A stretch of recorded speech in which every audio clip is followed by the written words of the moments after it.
Hi, the rumors are true.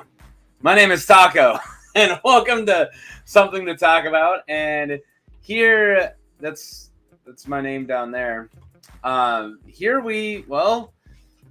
Recently we've been talking about A Song of Ice and Fire characters, and yeah, so I'm just gonna continue to do that.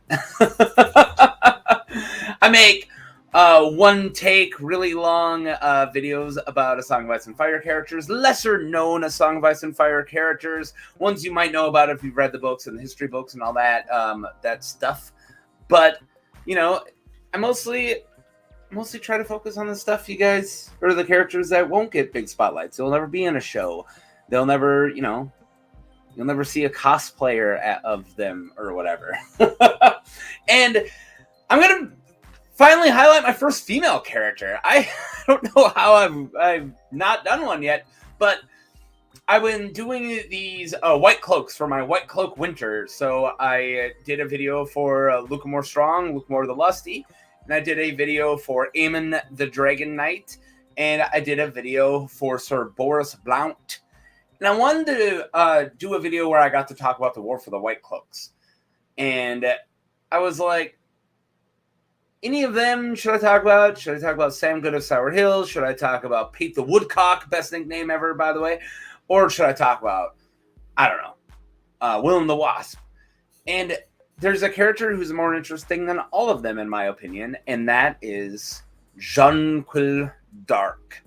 So Jonquil Darke actually covers two different things that I really enjoyed in Fire and Blood, and that is not only the War for the White Cloaks, but also the attack at Maidenpool on Good Queen Alysanne. So, where are we? What are we talking about? So we're talking about during the earlier reign of King Jaehaerys, and this is actually going to cover quite a lot. So, I did leave some of Jonquil's stuff out because when you're covering Kingsguard and other like guards, a lot of them are like, she was there when this happened.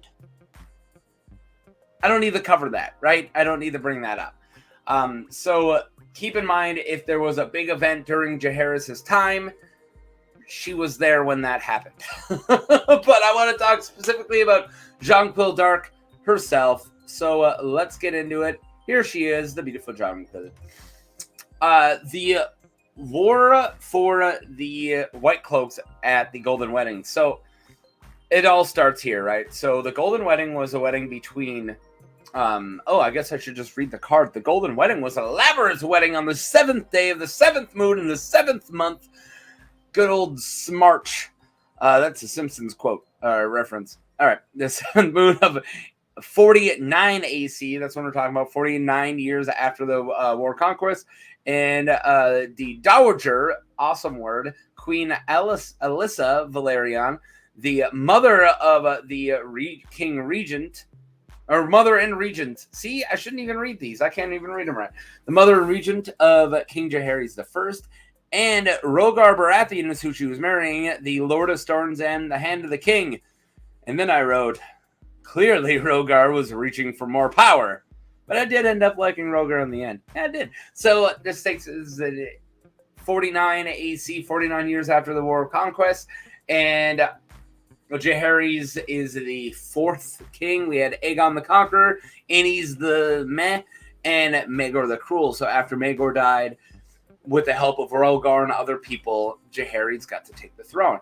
And Rhaegar was his staunchest supporter.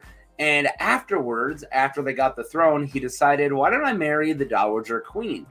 I mean, they did kind of work together to help get Jaehaerys on the throne, and they were working really close, so it did kind of make sense they got married. So, because there were 5 vacancies in the Kingsguard after the young old king Jaehaerys succeeded his uncle Maegor on the Iron Throne, Queen Regent Alyssa Valerian suggested that her son award White Cloaks to the champions of the tourney, which would follow her Golden Wedding. Yeah, so pretty much without me stumbling and mumbling through it, they had 5 slots of the Kingsguard, and it was because most of them died. There was only one of them left, and that guy became the And also some of them got sent to the wall and whatever. But one of them was able to be named Lord Commander. And then after that, Sir Joffrey Darke, who I might make a video for eventually because Joffrey Darke kicks butt. But he then made Joffrey Darke the second member. So he still had 5 vacancies. So during his mother's wedding to Rhaegar, his hand, Jaehaerys decided, well, his mother suggested, why don't you just make the winners of this tourney, your 5 new Kingsguard members? To which he said he decided that the contenders would fight on foot instead of the jousting, as seldom a king is struck from horseback, right? So he's like, who cares if they're good at jousting, right? I'm looking for Kingsguard members, not jousters, you know? So it was a melee, and this melee lasted 7 freaking days. So let's get into the actual melee. So the Serpent in Scarlet wore the white cloak.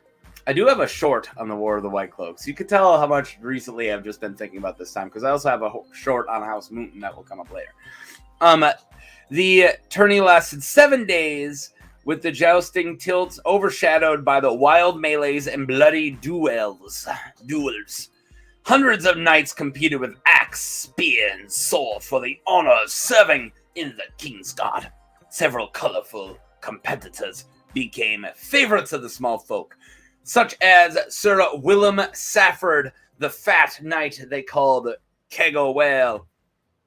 Almost made a video on him too. So he's a big old fat knight. When he was fighting, they were going, hail, hail, Kego Whale.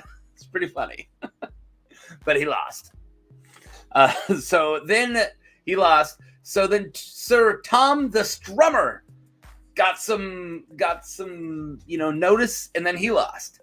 And then a mystery knight named the Serpent in Scarlet was a slender mystery knight who became the favorite of the small folk and eventually unmasked. And then it turns out he was a she, and she's a changeling. Oh, wait, no, that's Star Wars. Sorry. It turns out he's a she, and it was Jonquil Darke, a noble woman from House Darke and bastard daughter of Lord Darkland. Is that who I'm doing a video of, right? Jonquil Darke. So she was pretending to be the Serpent in Scarlet and fought in this melee. So, of course, she didn't get a white cloak because, well, she's a female, and this universe is very sexist. It is, I'm sorry, but George made an accurate world, and that means it's a sexist world. Hey, man, I'm living in it. I don't agree with it either. So let's talk about, she is a Dark, not a Darkland, but let's talk about House Darkland so we can learn more about Jonquil Darke. So House Darkland of Duskendale is an extinct noble house. Thank you, Defiant of Duskendale and Mad King Ares. It's now just extinct. An extinct noble house by the time of the main books, which ruled the town of Duskendale and the surrounding lands and the crown lands for centuries. The lordly Darklands went extinct as a result of the Defiance of Duskendale, although the related Darkwoods, Dargoods, are still alive in the town. They're just hanging out on good old Darkwood. Jonquil Darke, who we're talking about, was the first known Dark, being a bastard daughter of Lord Darkland. It is possible that she's a founder of the house. Yes, it doesn't clarify. It clarifies, the book Fire and Blood clarifies that she is a noble woman, which then, she's part of a house, right? She's not Waters or whatever, right? But it also says that she's a possible bastard of Darkland. So she would be she would either be a Waters, right, or her house, right? So the only way that she could be Dark is if she was founded the house. So I'm assuming she was legitimized and she founded House Darke. That's all I know. That's a lot of assuming, and you know what they say about assuming? Makes an ass out of you and Ming. I don't know who Ming is, but I don't know, man. You're making an ass out of him. All right, so she doesn't make it into the Kingsguard, right? So how does she make it into the Kingsguard? She doesn't. But how does she get back into the story? She is the protector of the queen. In 51, 2 years later, AC, after the attempted assassination of Queen Alysanne Targaryen in the sacred waters known as Jonquil's Pool in Maidenpool, it was decided that the queen needed a protector who could accompany her where men couldn't go. Jaehaerys sent a raven to Duskendale, commanding the new Lord Duskendale to send his bastard half-sister to court. Jonquil arrived in King's Landing a few days later and gladly accepted the position of Queen Alysanne's sworn shield and protector. I don't know why it was so hard to say that. In time, she became known as the Scarlet Shadow, so closely did she guard her lady. So she still liked the color scarlet. But yeah, so she did her job, hung out with the queen, and protected her. So I do got a couple of things after this, but like I said, so since she protected Queen Alysanne, she's around for most events after 51 AC until she died. So I do got a couple little ones. This one I thought was really funny.